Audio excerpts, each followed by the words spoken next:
When recalling the origins of our species, one cannot forget to mention the rise of civilization within the very continent that birthed us. For not all of humanity left the cradle of our species. For some of them stayed and mastered the lands in which they inhabited. Areas within the African continent would have its biomes forever changed, which in turn caused the organisms within said biomes to adapt, most notably humanity. Our ancestors, adaptations, development, and growth would set the stage for two great civilizations that rose during the Bronze Age, Nubia and Egypt. So join me as we once again tell the tales of our ancestors and seek wisdom through the events that define human history. To begin, we must go back to the early Neolithic era of the 4th millennium, where the rainforests of West Africa completed its expansion. Increase in rainfall would not only enrich topsoil for farming, but feed key rivers and other bodies of water within the continent, such as the ever so precious Nile River. The 34th to the 33rd century saw different African tribes begin the transition from a completely nomadic hunter-gatherer society to tribes that would plant crops, make developments in pottery, metallurgy, and animal domestication. Many African tribes maintained their nomadic lifestyle while still incorporating these new advancements into their culture. The domestication of certain animals would also provide these tribes with a secure source of food, as well as wealth through trading. Different tribes would experiment with their craftsmanship and create amazing creations from jewelry to pottery.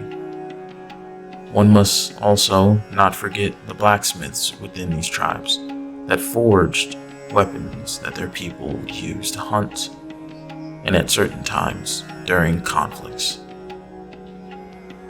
The African continent itself is a landmass with many different biomes, but very few make it easy for any population to settle permanently, either due to a lack of soil for crops, droughts, and large swaths of difficult terrain such as mountains, rainforests, and deserts that quite literally cut different tribes off from one another.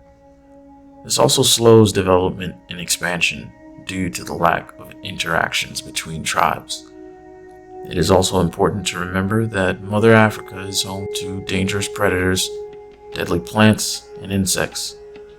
This makes adapting and dominating your environment much more difficult. Where you settle will dictate so much of how fast your society develops, if at all.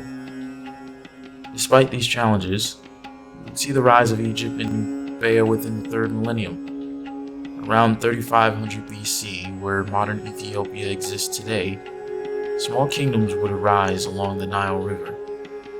Utilizing the Nile for trade, food, and transportation, these small kingdoms, or city-states, would grow in sophistication. They would often trade with their neighbors to the north, trading gold, ivory, exotic animals, and copper, which would help secure their wealth. Two kingdoms would grow to dominate the southern Nile, the kingdom of Sai and Kerma. They would continue on until the 18th century, where the kingdom of Kerma would, through conquest, take the Sai kingdom and exert full control over the southern Nile. These are the progenitors of the people that we know today as Nubia, or Kush, of which we will look at in another episode. We will now shift focus to what would be one of the most impacting civilizations in human history, the land of pharaohs and pyramids. Egypt, a civilization that is old as it is mysterious, so old in fact that but the famous pyramids were still considered ancient during the reign of Cleopatra. There's so much of this civilization that we will cover in later entries, but today we shall look at the period known as the Old Kingdom, which lasted from 2700 to 2200 BC. This would be the period in which great structures and the pyramid known as the Great Wonder of the World would be built. Construction of the pyramids would begin under Pharaoh Sneferu under the 4th dynasty. The Great Pyramid of Giza would take even longer, as its mammoth building project would be overseen by 3 separate pharaohs. One might be wondering how these monarchs commanded such power. Godhood was the key.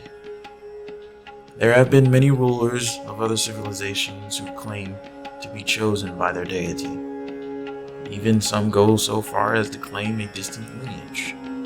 But the Egyptians would take it one step further and worship their rulers as actual living gods on earth.